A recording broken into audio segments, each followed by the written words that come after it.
You gonna make me watch this thing again?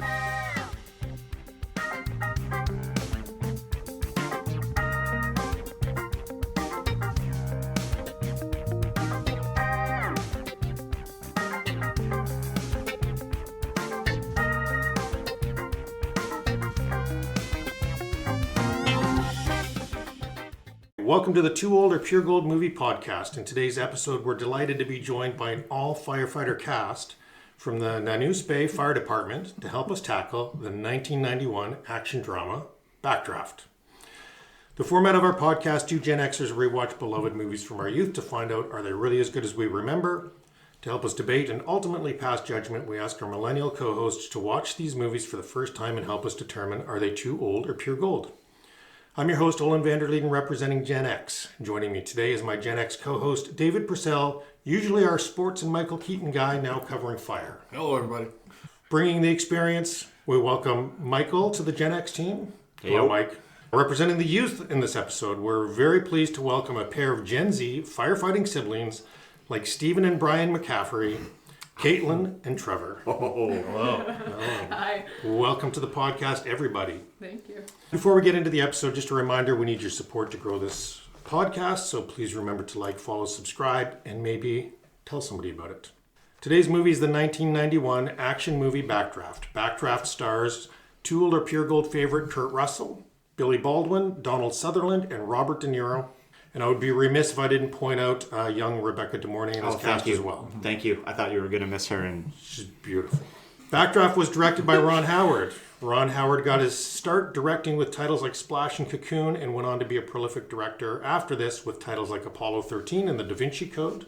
The tagline from this movie poster is, "Silently behind the door it waits. One breath of oxygen and it explodes in a deadly rage.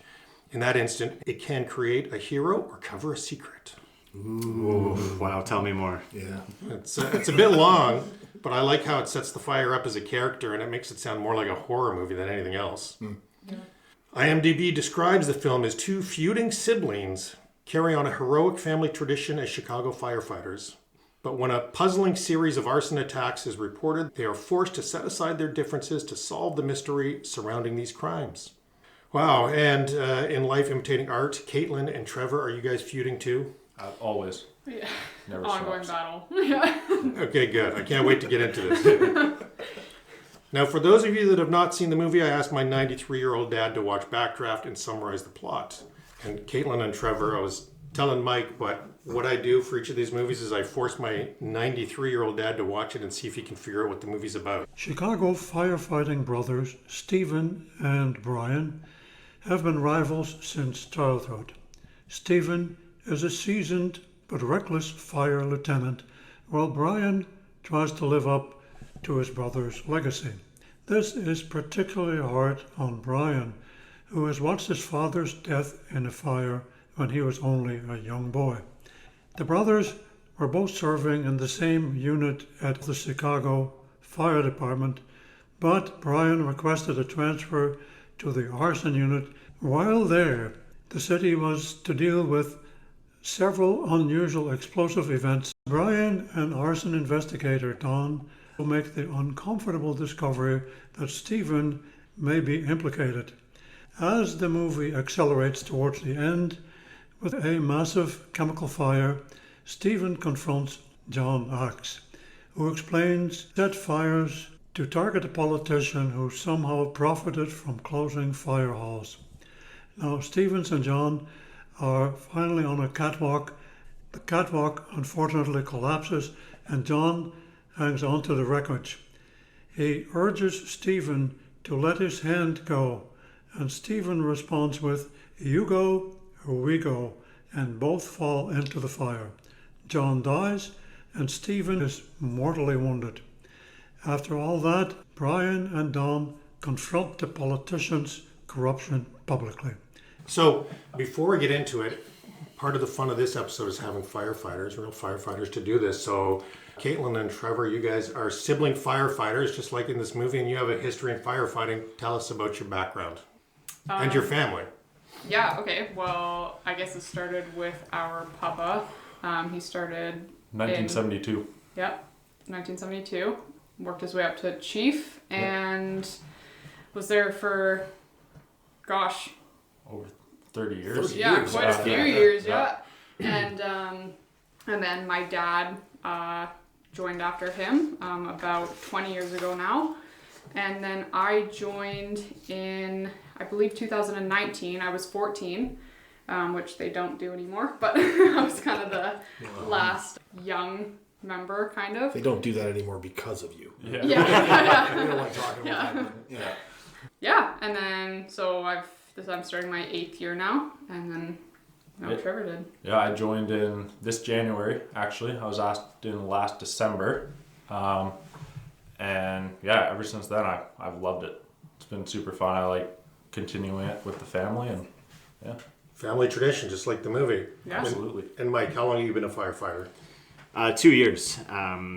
So 2 years with Nanoose, but it's always been a calling for me. I mean, that's something I wanted to do when I was a kid, coming out of high school. You're presented with career opportunities for a bunch of different reasons. I went the university professional accounting track, yeah, exactly. I know. Who brought the accountant to this, right? Yeah. But man, I mean, it's something that I've never been able to get away from. And when I lived in Vancouver, we lived right across the street from one of the city's fire halls, and it drove me bonkers every day because it was a constant reminder of, yeah, man, like, could have been you, but again, you went a different way. So yeah, man, when I moved to Vancouver Island, life changed a little bit, and I had the opportunity to volunteer with the Nanoose department, and it makes me very happy to be able to do it. Cool. Purcell? You're not a volunteer. Did I say that? Yeah. Oh man, I usually Not anymore. yeah, I try that to out because that's weird. yeah, and I've been a I volunteer hall for a Nanoose couple Bay of Fire years. Department. That's right. I am an on-call firefighter. It's true. I Okay. try to not use that parlance. So thank you for I know. catching me there. Bad force habit. Just don't upset the chief. Purcell, how long have you been a firefighter? Well, actually, Mike and I were in the same class. Longer than you've been a Michael Keaton fan? No, I've been a Michael Keaton fan since I was about 6. Okay. So, huge Michael Keaton fan. One of the greatest actors of our time. No, Mike and I were in the same class. So that would have been early 2024. So it's been a couple of years. Yeah, like you said, it's just a great way to serve your community and learn new skills and do some pretty cool stuff. And 99.5% of the job is awesome. And yeah, just love doing it. Okay, cool. Well, let's talk about this movie, which is representing firefighters.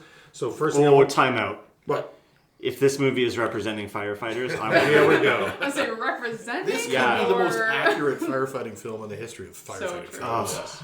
Yeah. sorry for the interruption. Carry on. No, it's do it in order. But I want to get a quick reaction from all of you before we dive deep into the discussion. And I like to talk to the Gen Zs first, because part of the premise of the show is old movies to find out if they hold up. Caitlin, what did you think of the movie? I thought it was very Hollywood. It was very, entertaining. For that, I mean, I'm not usually somebody who can sit through movies very well, and it was over a 2-hour movie. And, Very long.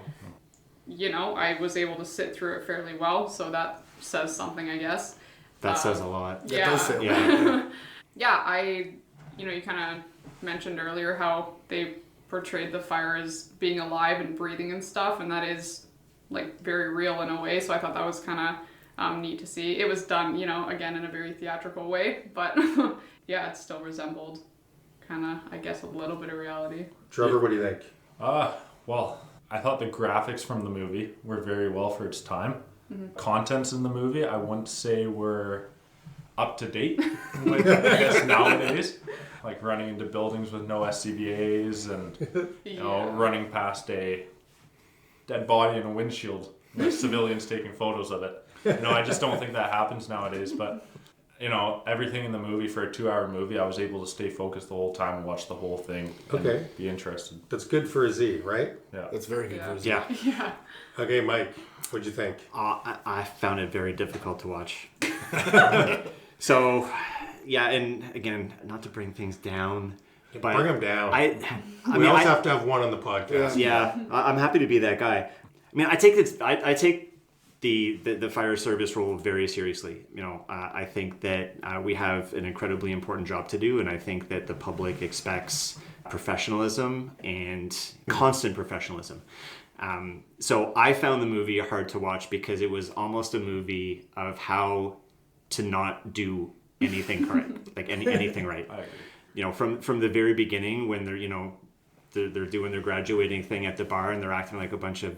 Are we allowed to swear? Yes. What's the policy on that? This is a rated R podcast. Yeah. Okay. We I'll try often to. speak about body parts and swear Yeah. words. I'll try to not be gratuitous, but you know they're acting like a bunch of yahoos, and that just kind of sets the scene, I think, for the entire movie, where the whole fire service is presented or portrayed as just a bunch of fucking cowboys, and that is not how it's supposed to be. Now, I will say, you know, I am viewing this through a 2026 lens. I was going to ask. And I don't know what the reality on the ground was back in 1991.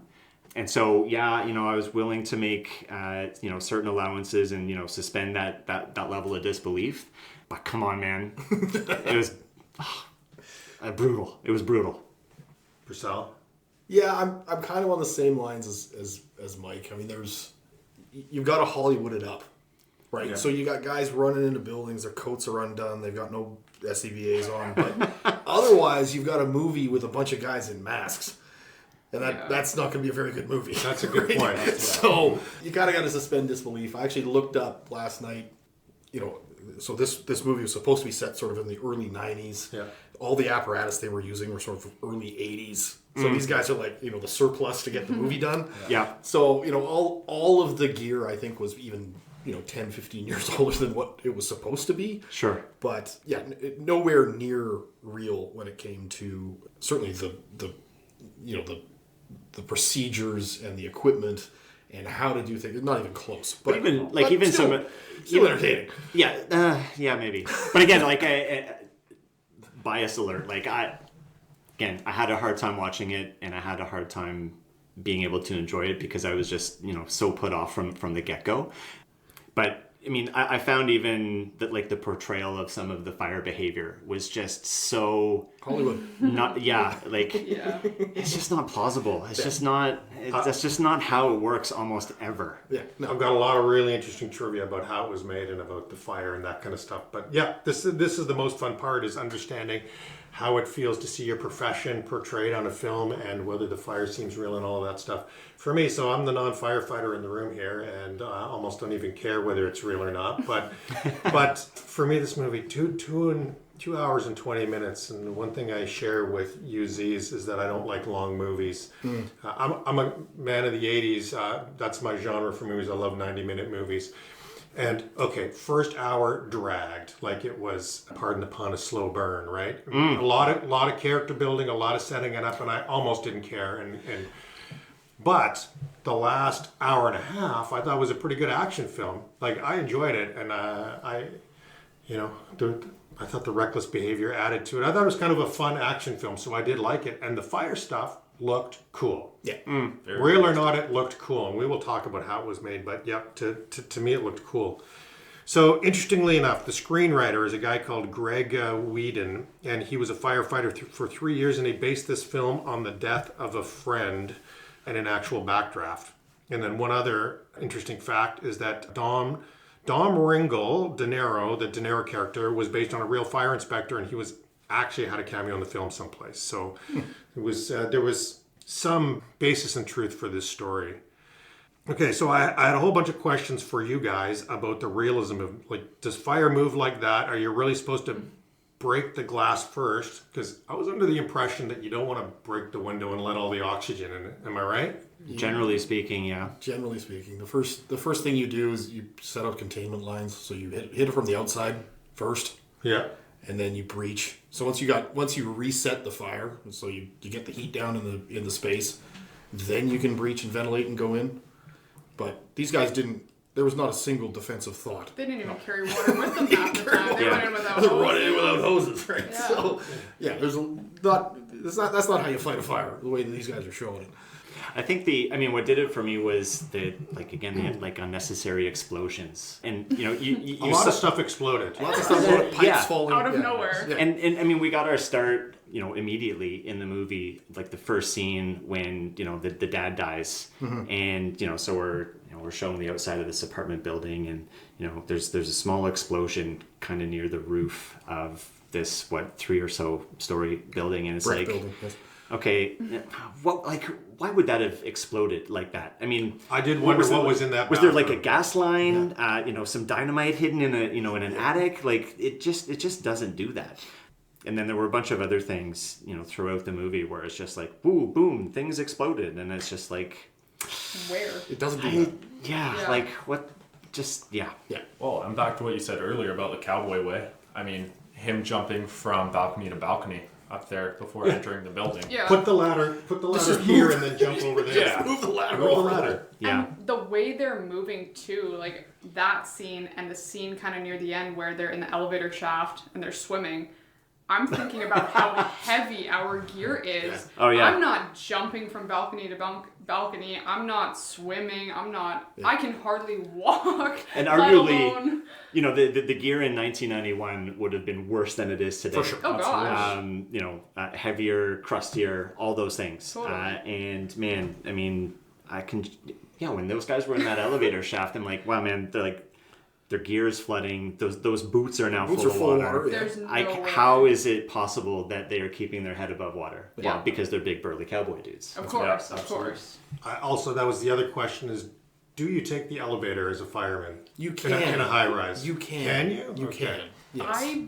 I It depends on the situation. I but wouldn't, You can. because my thoughts about that was, okay, the fire could be way high up and you're going a floor or two below it, but what if it's spread randomly? What if it's somewhere that you don't realize it is, and now you're stuck in an elevator? How are you supposed to get out? Yeah. Yeah. You if know, you got a room like, and you're contents done. fire, you'll be all right. But Yeah. And that's the other thing. And again, I'm going to nerd out on this stuff. Yeah, but, do it. Like in the modern day fire service, like there's just so much intelligence gathering that happens before people make decisions, right? It's like You don't and just run in for the baby. generally speaking, no. Like unless you know that there is like you see a baby in a window or something that is obviously needs to be attended to immediately. Yeah, sure, you'll do it. But absent any obvious piece of critical information, you go and gather that information. And then you make a plan, and then you execute the plan. Obviously, we do all of those things with a sense of urgency, and let's make this situation better. But you absolutely are trained to not ever act recklessly, and especially put other firefighters or anyone else in danger as a result of your actions, which, of course, makes for very boring movies. But Yeah. On that note, I did want to, with the baby, when you went to go went in towards the end of the movie to go get that baby, I'm assuming that mother's first instinct when she discovered fire was to just leave. Of course you do. Oh, the firefighters will be here soon. Look at the baby. I did ask that when I was watching it. Why did she leave without her baby? Like, baby. But the kid was fine magically, so fine, it's he's good. fine. That Yeah. was good. He didn't even look. He wasn't even crying, was he? No, He he's was fine. like, Hardly, yeah. I mean, I wouldn't if Kurt Russell was carrying me out either. But Fair enough. to be honest. Yeah, that's hilarious. Okay, so Brian's first day is how was Brian's first day as a Oh my firefighter? Well, Do you think they gave him adequate training? Okay, so it's so painful. I mean, if you're not I don't care any job. If you're not early or late. So this guy, I don't care whether your car doesn't start. Like your first day to get to Set your alarm 15 minutes early, right? 15 minutes. Set your alarm 2 hours early. Like whatever it takes. And getting a full-time role in the fire service today is a very competitive task. Yeah. Like, oh man, you got to crawl over each other in order to get hired. And so there's just so much that goes into even getting to probationary status as a full-time paid firefighter. Yeah. And, for this guy to show up late, and then, oh my goodness, magically there's an alarm that goes off Right just away. as the shift starts. Yep. And so then, there's just so much wrong with it, right? Because, I'll cut to the chase and be like, how is it possible that happens in the first place? And then, magically there's just a spot on the truck There's an empty seat available which there because, shouldn't he wasn't able to make it on time. But lo and behold, he's still able to, run, get on the truck with, his gear flying all over the place. And, it was hard to watch. If I haven't said it before, I'll say it again. yeah, and I wanted to add on that. I mean, him chasing after the truck as it's leaving the apparatus bay. I mean, you just don't do that. Like that doesn't happen. I sort of visualized him hanging from the door being dragged with his gear Yeah. falling behind him. But it was comical, like, you know, to see the firefighters, like, you know, by intent, like hanging off the Hanging back off of the trucks. trucks. Like, you know, in the old days, like, you know, we used to do that. We don't anymore for a bunch of different reasons, mostly because that's a good way to get killed and injured. But We should Yeah. bring it back. I agree. We should totally bring it back. I wish. I just want to touch on something you said really quick. So you keep saying how it's all very unrealistic and all that, and I want to clarify that obviously I believe that as well. I mean, like I said, very Hollywood, but the thing is, we weren't born then, and so True. we hear stories of like, oh, guys used to hang off trucks and guys used to so the other thing with us watching this movie is we're trying to analyze being like, was that a thing or is this fake? And so that's also another thing. Like, I know that part was real because there's pictures and stories. Like, I know people used to ride on the outside of trucks, but in general, yeah, it's definitely a different view because we don't actually quite know 100% what was a real thing and what wasn't. yeah, and like I said earlier, like, again, watching a 1991 film through a 2026 lens, I get it.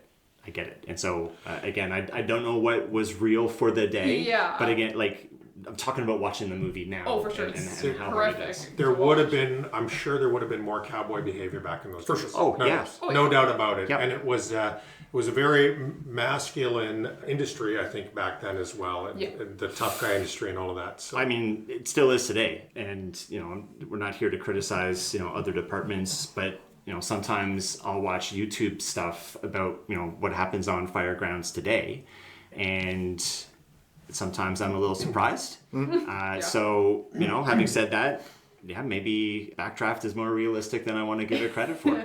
Yeah. by the way, side note, since we're on the topic, I looked it up because I was interested. Can you guess in Chicago, because this is based in Chicago, when was the first woman firefighter hired? What year?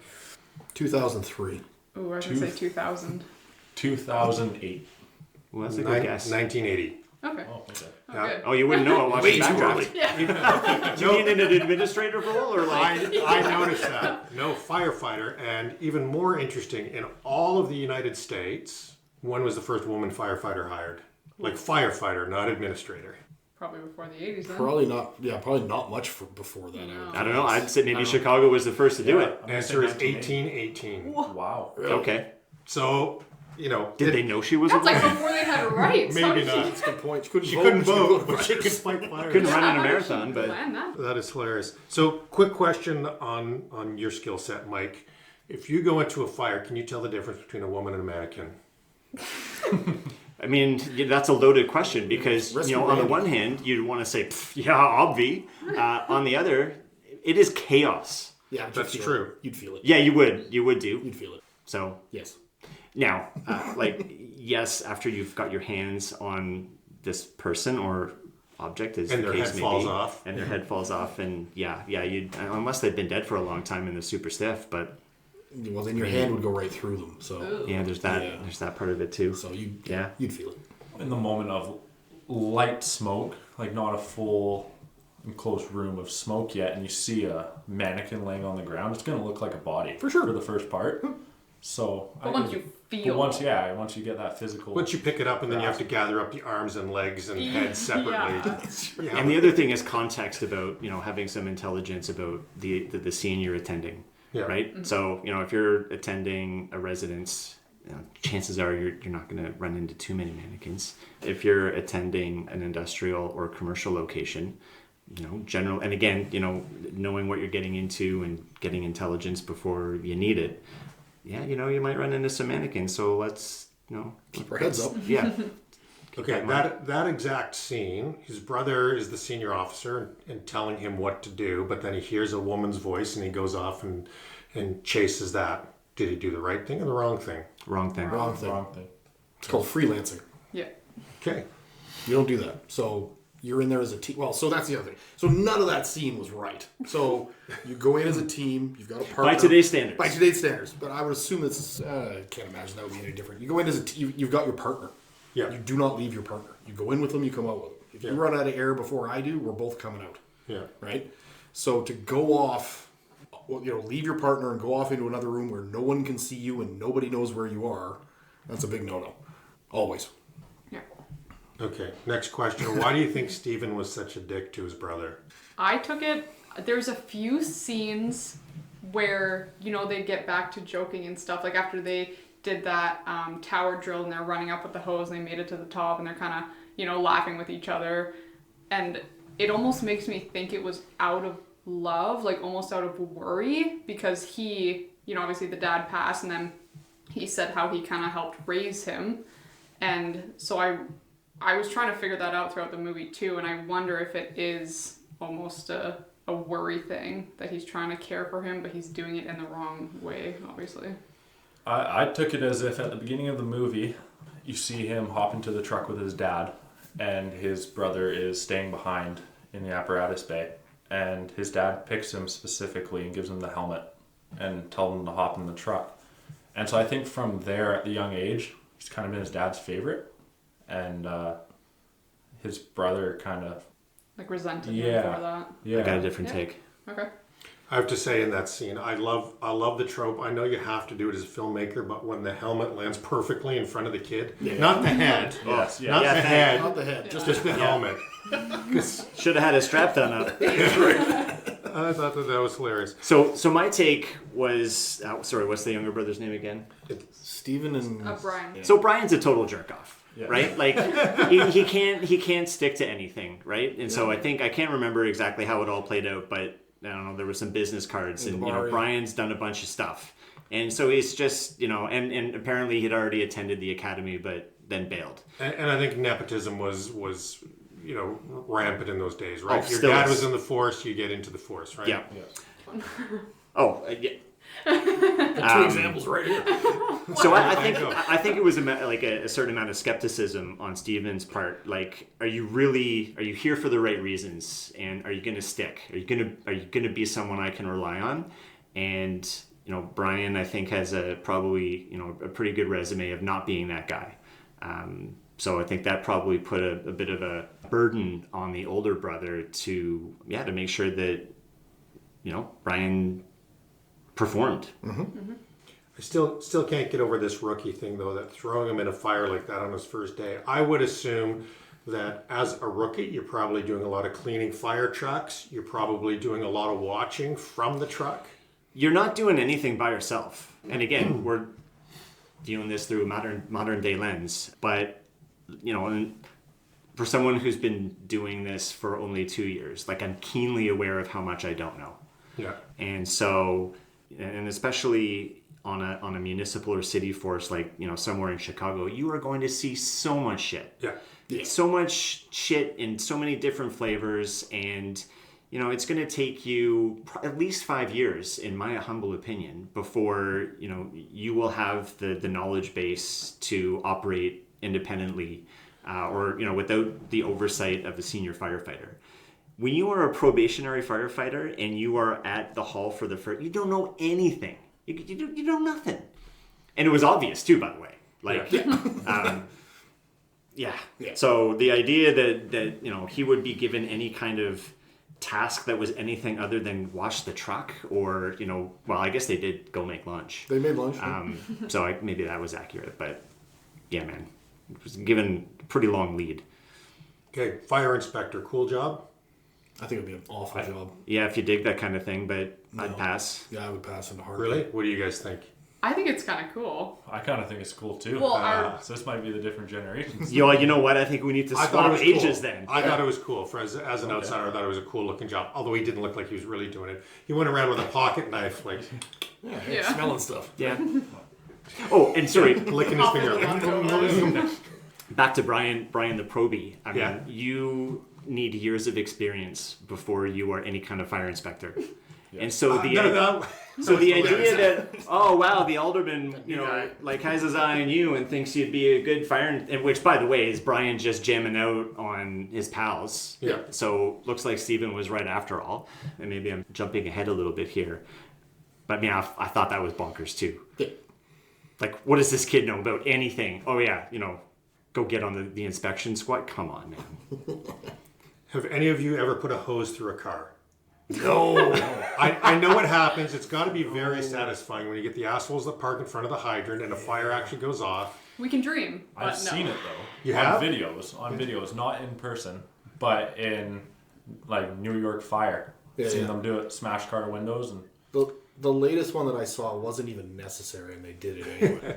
It was like the car was like the front quarter panel was at the hydrant, so they went through the passenger compartment anyway, and it was like, yeah. I think it's a total douchebag thing to do, Oh, unless for it's sure. absolutely necessary. 100%. But we're taught to, I mean, obviously we're gonna do damage, but we're taught to do as the least amount of damage as possible. Like, if it's a fire, that's someone's home. You know what I mean? You're not going in there and just tearing down walls for no reason and being reckless. So if someone's there and they're not actually in the way, you would never damage their property because that's super unnecessary. You shouldn't. Unless you have to.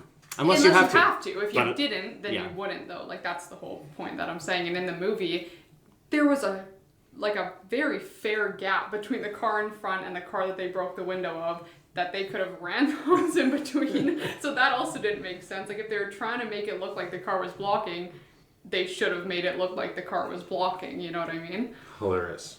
Great TV, though. Great. Yeah, Great yeah. Good scene. For Great sure. It's scene. just, okay, for a non-firefighter, that seems like something you would want to be able to do one day. You're Breaking not glass wrong. is lots of fun. Yeah. Yeah, but you know what? Like, I see it all the time, people parking in front of hydrants, and you go, I know there's no fire right now, but you're not supposed to for a reason. totally. And you know what? Maybe some of those people are assholes, but it could also be, the mom that's going on 2 hours sleep that, like, just a spot that was available.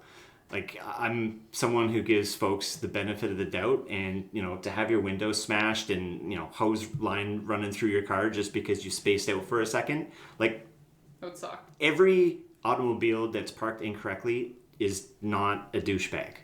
Sometimes shit just happens. And so to have your day ruined because somebody wants to make an example out of your car, can we not?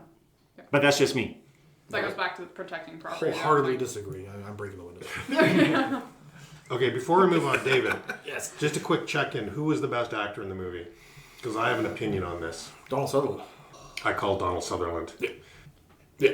Not even close. So he had 6 minutes of airtime. He was flown in for this role. He did it all in one day. Like, if you just look at the actor, I'm a Kurt Russell fan. I love Kurt Russell. And Billy Baldwin. I mean, he's just fun, even though he's not a good actor. What are you talking about? The Baldwin family are probably the best actors of our generation. Oh, I'm an Alec man. Yeah, fair enough. Anyhow, I just thought Donald Oh, it's was, so good. and it had like Hannibal Lecter vibes to it, right? Yeah. Yeah. Like, Yeah. man, it was so good. Yeah. Okay, well then- the whole scene where it was like, did the fire speak to you, and that whole, just the affect that he had in that entire scene, it was just so well done. Can we get a shout out for, like, the absolute worst? Yes, go for it. I don't know, everyone else? Who was the worst? Baldwin wasn't great. I think Baldwin wasn't great. I mean, he's doing this I with his didn't- hair too much, and it drives me crazy. I didn't even know it was Billy until you mentioned it before the podcast here, because it was like, how many Baldwins are there? They all look the same, and then Alec. Right. I mean, Rebecca De Mornay, I love her. She's done a lot of good movies in the 80s. She was not good in this, and that role was just so stupid. It added nothing to it.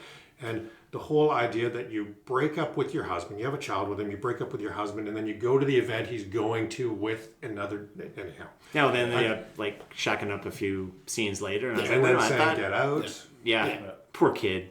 Yeah. Poor kid. Yeah. And she wasn't on her best game. But anyhow.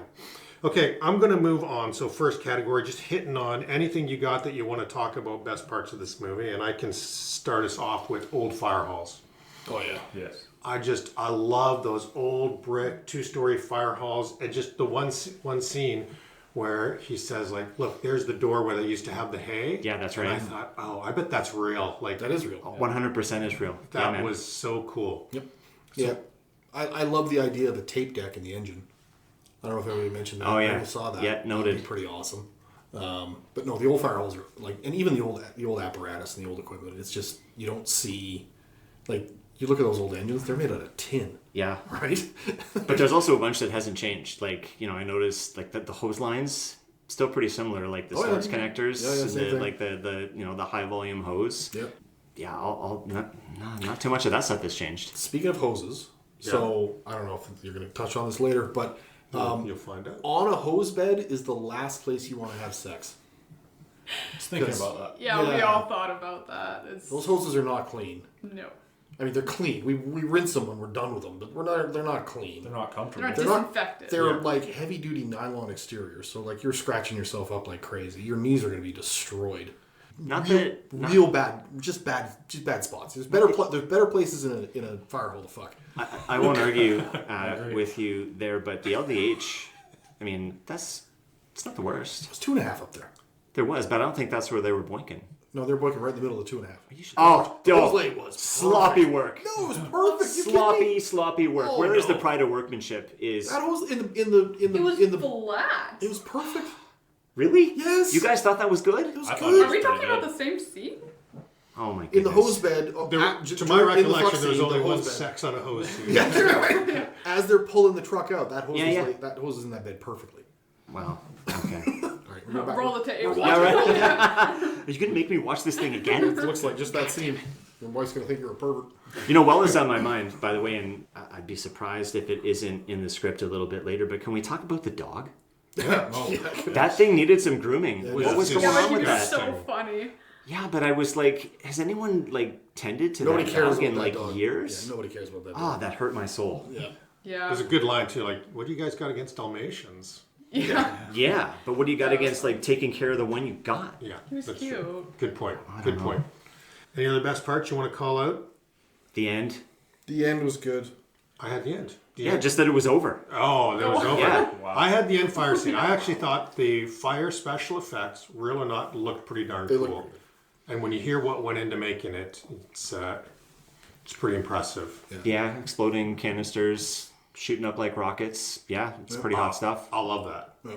Yeah, and the one, I know we're going to get the lines, but the one line as they're fighting that fire, dig in, goddammit, translates to, I'm about to kill all of you, because there's no way that's a survivable situation. Right? Dig in, just hunker down hunker and let down. it explode over top That's of you. fine. Hang out. We're good. I think I would have run. I don't That's know. the best thing would be to get out of that building. Get out, yeah. Honestly, my favorite scene was when Brian was investigating Donald Sutherland Yeah. about who he thinks started all these fires and all that. Just because of his acting. I just thought his Yeah. acting was very good. And Brilliant. Yeah, that scene really stood out to me. All right, and to build on that, I do like clever things in movies, and I thought that the line about, like, let's look at what these quote unquote, I'm using air quotes here for the fans at home, what these fires are about, and they're not fires, right? They're engineered events to kill people, and the fire is actually ideally kept to a minimum. Who doesn't like fire? Yeah. Yeah. And that was cool. That was clever. I wish there was more of it. I agree. Yeah, and it really was cool the way he broke it down. Like, who you're dealing with doesn't like fire. People that are arsonists really like fire. They Yeah. like to burn the world down. Yep. And I mean, yeah, just the connecting the dots kind of thing. Like it allowed everybody watching it to kind of, you really follow along and you're listening to what he's saying, and then you're like, oh my gosh, it's this guy, and everyone kind of pieces it together at the same time, and it's just a hitting point of the movie where you kind of realize what's going on if you hadn't already. Also, I know it's probably negligent, but when the inspector lights the fire to show, like, Yeah. you gotta follow the fire, you gotta see the path the fire takes. That was all good until it started crossing the street. I was like, you're gonna want to take care of that. And when he lit it and when he was talking, he didn't have a fire extinguisher anywhere in the scene. I was looking for it, like, And then arguably used the wrong type to put it out. So, anyhow, I thought that was cool, and I do think it's cool the way they treat the fire kind of like a character, right? Like, don't let it know it scared you, right? Like that kind of language. Okay, worst parts. I can kick us off again. Living in a boat in a parking lot. yes. I mean, sexy though. Like, David, at least you live in a van, I right? do live in a van. It's a nice van, and it's no longer in a parking lot. So Yeah. White I van. moved out of Walmart. White van. It's got free candy on the side. Well, Right on. Okay, here's the other thing that bothered me. I had it in worst parts. A lot of water spraying. So in the first 20 minutes, everybody was pouring water on their head, spraying their face with the full force of the hose. Which would hurt. Water it everywhere. would take your face off. And I was worried that I had loaded like the softcore version of this instead. I'm sure there's one out there. Maybe we'll do that one next. But yeah, Too much water. too much water. The other thing you had mentioned earlier, the graduation scene in the bar, and then what's his face goes out and re-meets Jen and her grandmother who still hates him, and they're talking, and then someone opens up a hose on him. Is there just a hose connected to a hydrant laying around outside of the bar? Like, that really annoyed me. There's a lot of force in those hoses, right? Like, Oh, yeah. is it going to hurt? There's- The guy that yes, put it- it under his chin Knock and you then over, that right? scene? Oh yeah. So those are, I mean, light pressure, like when we were doing that brush fire over in the back by the thing. You only had 50 pounds. Like, I just opened it up, and the minimum was 50 pounds of pressure. Yeah. But you're running at 100 pounds. It's a lot of weight. Tons. Anyway. Anything you guys want to call out as worst parts of this film? Well, you said how they were using a lot of water, and it's funny because I remember noticing that they used such little water, and I was laughing about it because they would go into these buildings with no hose line, and I'm like, what are you going in there for? Like, are you just gonna go in and ask the fire to please put itself out and use your kind words? Like, it just didn't. Yeah, I thought that was It's a good pretty point. funny because I'm like, why are you rushing in with absolutely no protection? And then even I think every single fire scene that I can think of, if they even had a hose, they weren't using it. Right. They're all just standing around. So that was Not kinda nearly weird. enough water. Yeah, for sure. Yeah. So too much and too little, depending on the scene. There was never a good balance. In most instances, and again, through a 2026 lens, I can't imagine it would have been any different then, but they're going into situations that you wouldn't go into. Absolutely. Like the final scene, you wouldn't go into that building. Half the fires you wouldn't go into. That's though. not a survivable situation. The smoke billowing out of the entire floor. You just hit that from the outside and hope That the thing doesn't ceiling fly. collapsing at the end. Like, Yeah. where it just crash. Yeah. It seemed like a bad place to have a discussion.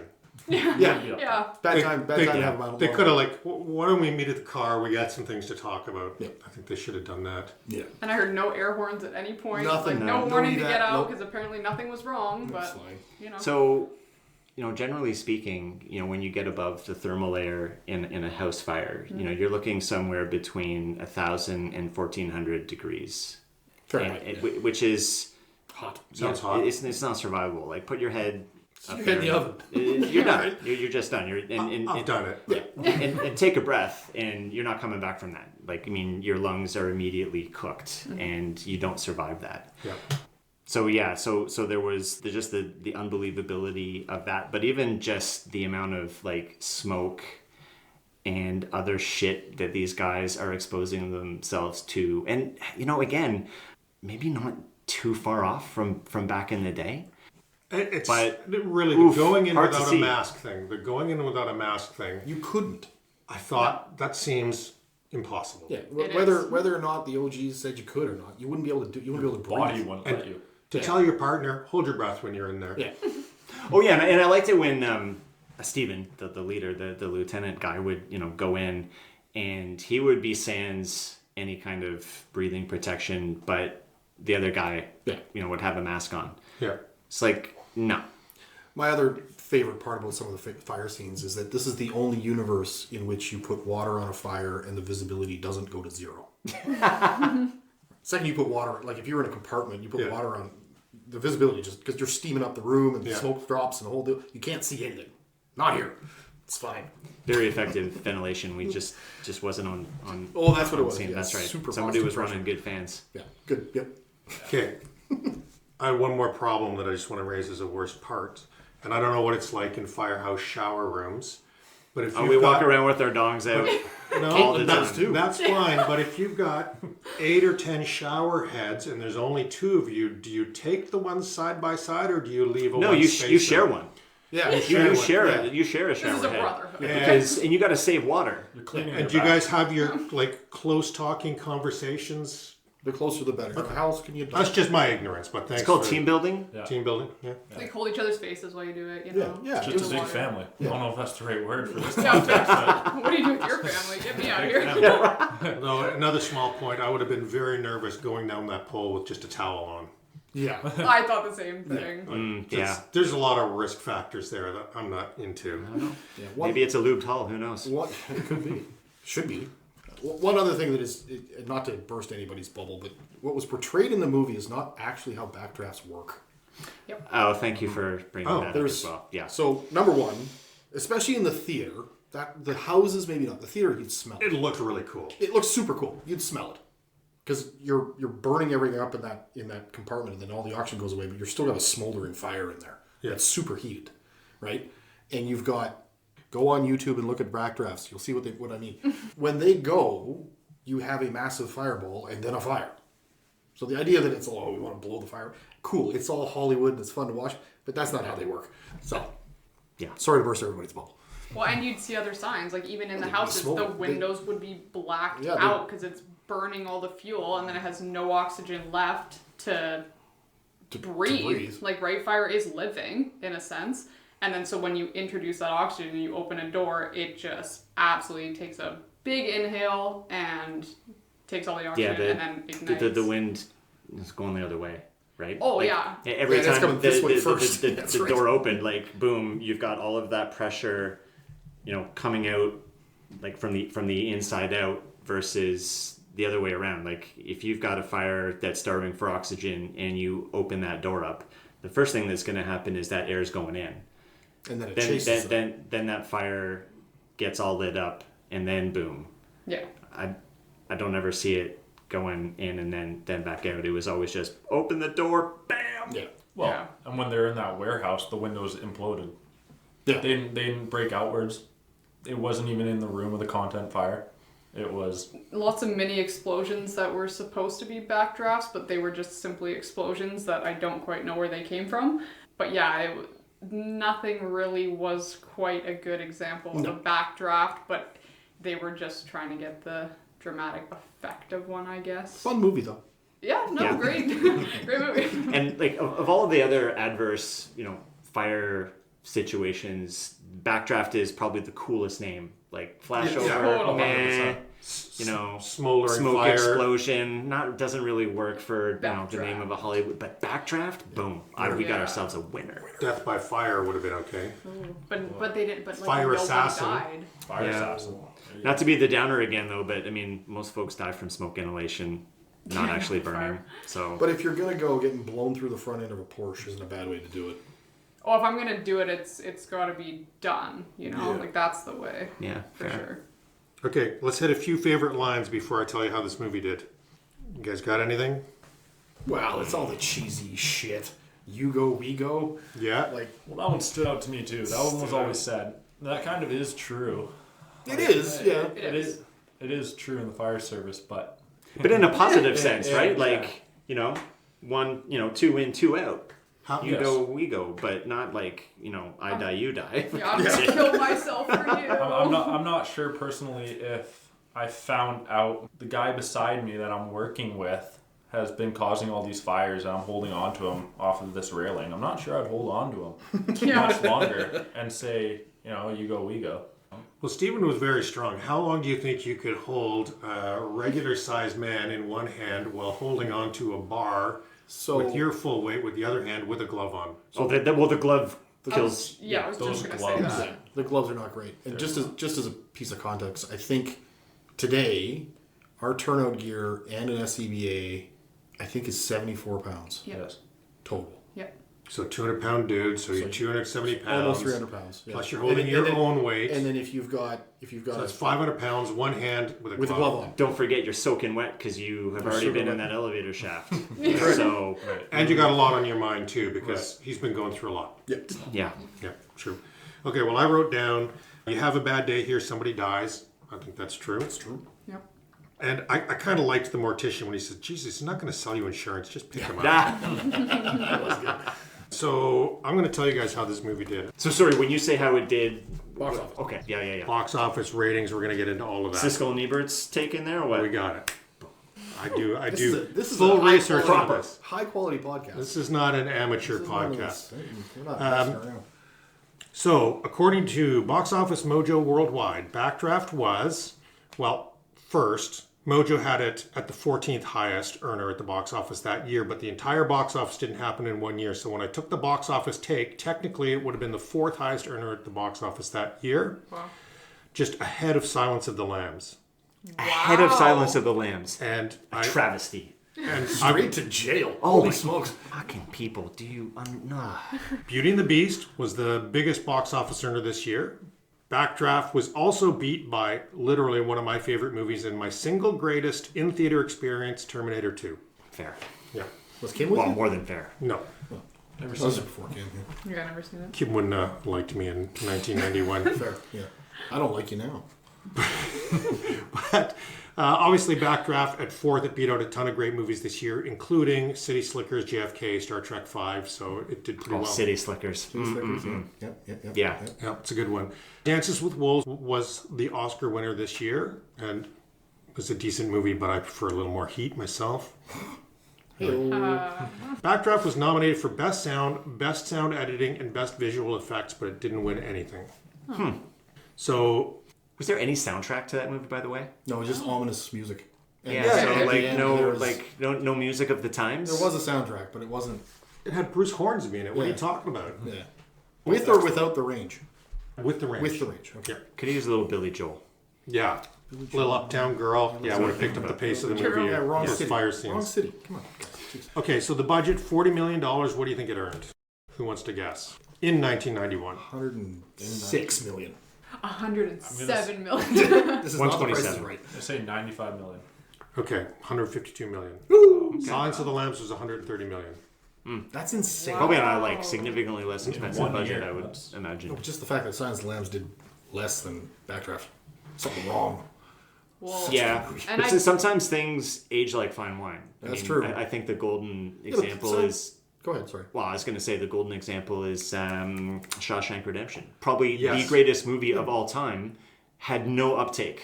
Yeah, when but Silence it of the Lambs was released. was one of 2 movies that won all 5 of the major awards at the Academy Awards that year. Yeah, there's also the problem that some people just don't know But yeah, the Academy Awards quality joke for 40 when years. it's That's fine. presented to them. So. Well, it's the theme of the podcast, right? Like, how do these movies age? Like, do they get better? Do they get worse? Okay, so next part of this we do is the Rotten Tomatoes game, and I'll tell you how it works. So Rotten Tomatoes is my favorite scale for judging movies because it's not, is the movie a 9 out of 10 or a 1 out of 10? It's a scale of how many people say it's worth watching. So if it's a 50 on Rotten Tomatoes, it means half the people said it's worth watching and half said it wasn't. So I like to do critics and audience, and I like everybody to guess how it did. in that year. Well, it's contemporaneous, so Rotten Tomatoes is still going. So 1991 to today, Okay. anybody can go on. So you have audience and then you have professional critics that go on and rate it. And that's the standard, whether it's worth watching or not. Correct. Yep. Is this good or not? And if you say it's good, then you register as a positive on Rotten Tomatoes. Oh, I hate that it's a binary choice. But So- okay, fine. So David, kick him off because you know how this works. Yeah. What do you think? What percentage of critics like this movie and what percentage of the audience? 60% for critics, 75% for the audience.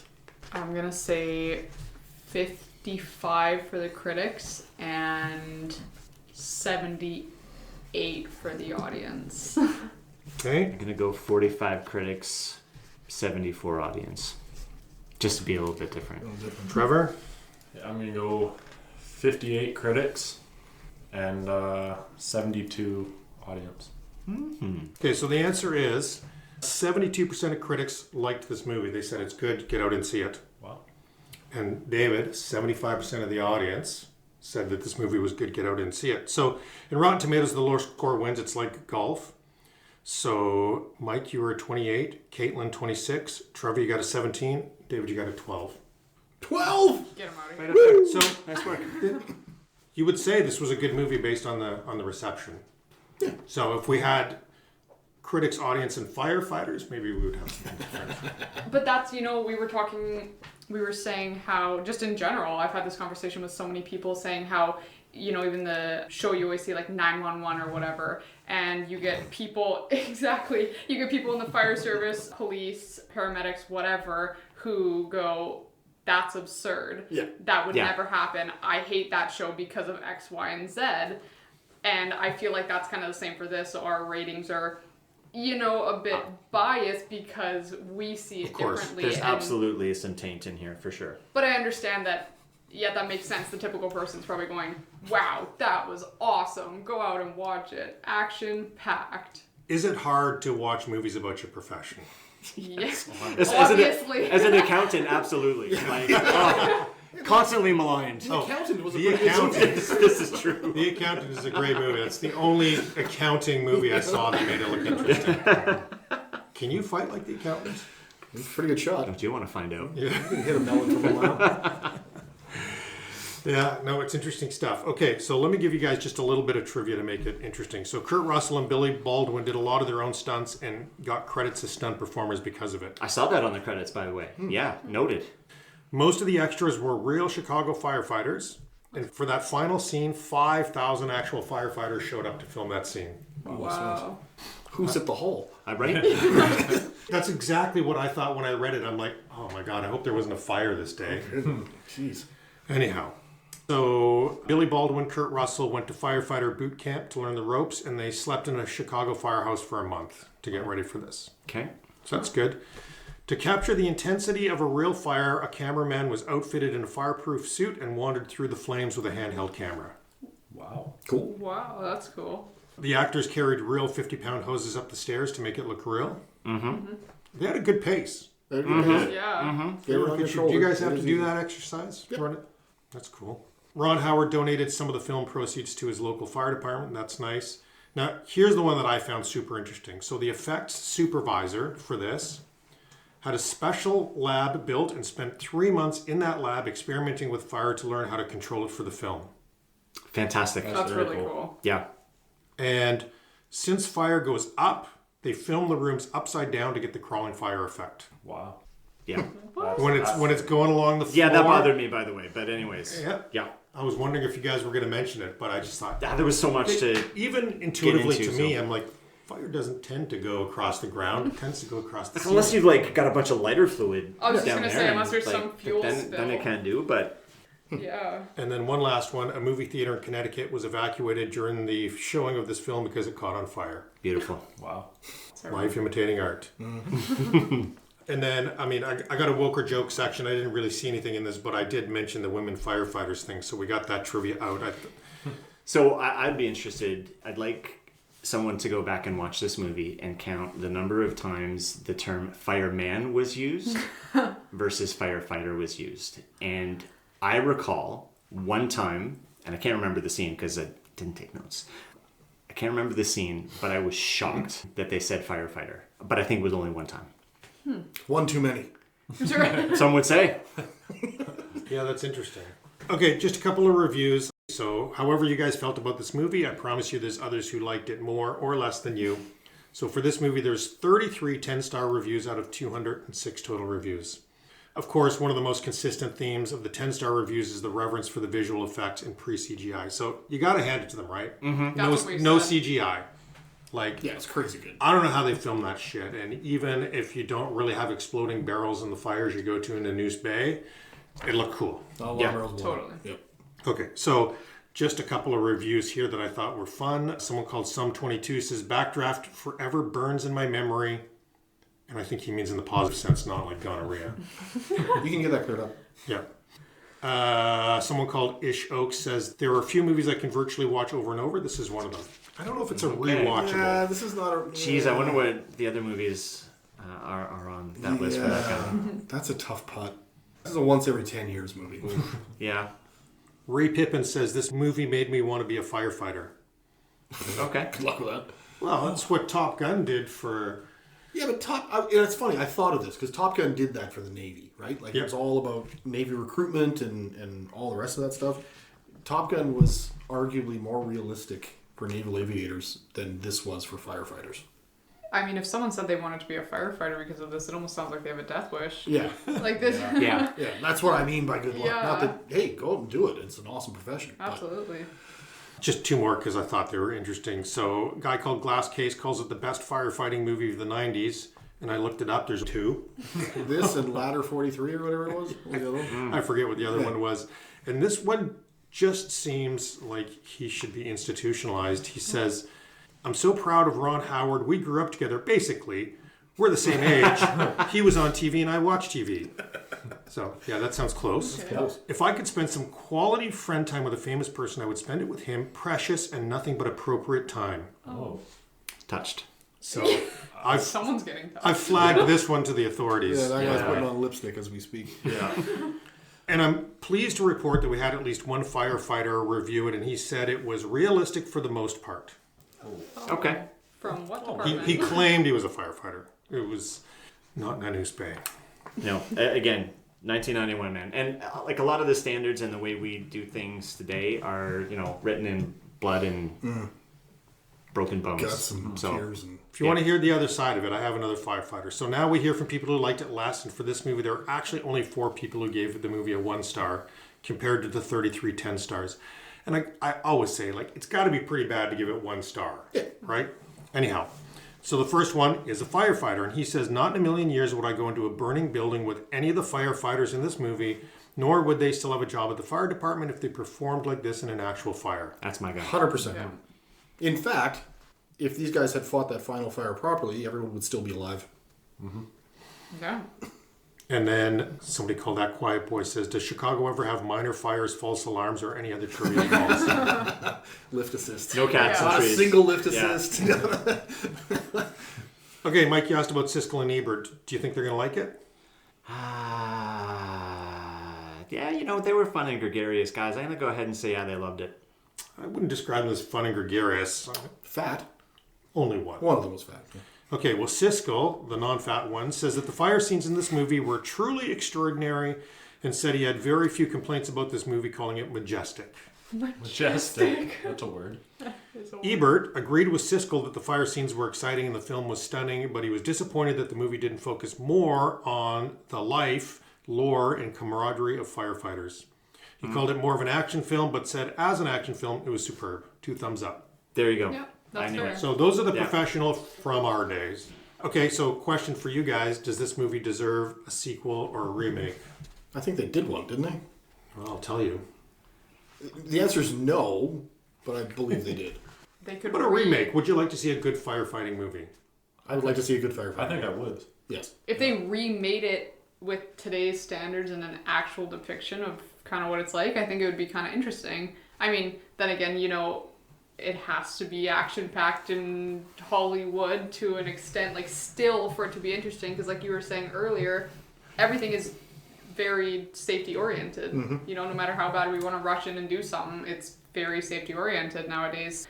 But it would still be interesting to have a kind of more relatable movie. Did you guys watch any of the, like, Chicago Fire, Fire County, any of that kind of stuff? No. I spent a few years watching Chicago Fire. Did you? And, I found that one to be far more tolerable. I thought it was also more interesting because, it was heavy on the interpersonal dynamics. And Is that the Rob Lowe one? No, that was just a TV series. Okay. Severide, Squad. Ride or Die. Ride or die. Yeah. You guys, you Gen Xers, you remember Emergency 1? No. Do you mean just emergency, like LA County fire? Yeah. With, like Yeah, the truck okay. and the... Yeah. Rampart 1? Yeah. Yes! Yeah. That is what I'm talking about. That, like, with the light blue shirts. There we go, yes. Boom. Quality that. Yeah. The chips of the Quality fire service. show. Oh, that's right. Old chips. Launch and John. Yeah. Sorry to you Gen Zs, you don't get that reference. Yeah. Okay, Guys back missed to out. the remakes. So there was a second one, Backdraft 2. It was released in 2019, so a long time after this. Direct to video, but it starred Billy Baldwin and Donald Sutherland. So, Well. just as a comparison, Rotten Tomatoes, so the film we watched was a 72 critics, 75 audience, and Backdraft 2 was a 40 and a 16. So 16% of audience said it's worth watching. Now I'm curious. Now, remake, there are rumors that there's a remake in talks, and Glenn Powell is supposedly attached to that. Yeah. Who's that? He's the good-looking guy from Top Gun. The new one. Oh, yeah. If not you Tom if Cruise. you look it up, not Tom Cruise. If you look it up, you'll recognize his face. I'm sure you will. Tom Cruise is dreamy. This guy's the good-looking one. Different. Okay, so we are at the end of the podcast, and the last question we ask is this movie too old or pure gold? I think pure gold. All right. All right. Got a convert. Go Trevor. I'd say pure gold, I guess. If it's one or the other, I'm going to say pure gold. Would you two tell your friends to watch it? I don't know if I'd tell my friends to watch it, but if it came up in conversation, Yeah. I'd talk about it, and I feel like just by talking about it, someone might become interested in it because, like we said, it's action-packed. Has your dad seen this movie? He has. Yeah. And what did he think of it? He thought Donald Sutherland was a very good actor, just like we thought. Yeah. He didn't really have any opinion on the movie. both our parents had seen it actually, and they both kind of laughed when we said that's what we were watching. They're like, "No way, Backdraft!" So they, it was. They definitely knew what it was for sure. Well, I think I know where you stand on this, Mike. But for official records, Brick of lead. okay, too old for you, Purcell. Pure gold, baby. Pure gold. Pure gold. Happy to be the dissenter. Yeah. Suspend it. As the only non-firefighter in the room, I give it a pure gold. I thought as an action film it was great. Although I'm going to say it again, you could chop off the first hour and throw it away. Yeah, I agree. for sure. You could make it an 80-minute movie just starting when the action started. I literally paused it at the one. It was the 1 hour mark. I literally paused it and said, "Is this going to start ever?" Yeah. Right. Yeah, it was a slow. But then right after that, it went into it, and yeah, there's lots of cool stuff in that. Okay, thanks to all of you for joining. This was super fun having a firefighter themed episode and looking at this classic movie that I have not seen since the day it came out. Well, thanks for having us. Yeah, for thank sure. you. Yeah, thank you. Totally fun. All right, All right. that is a wrap. But Tis. Thanks, everybody.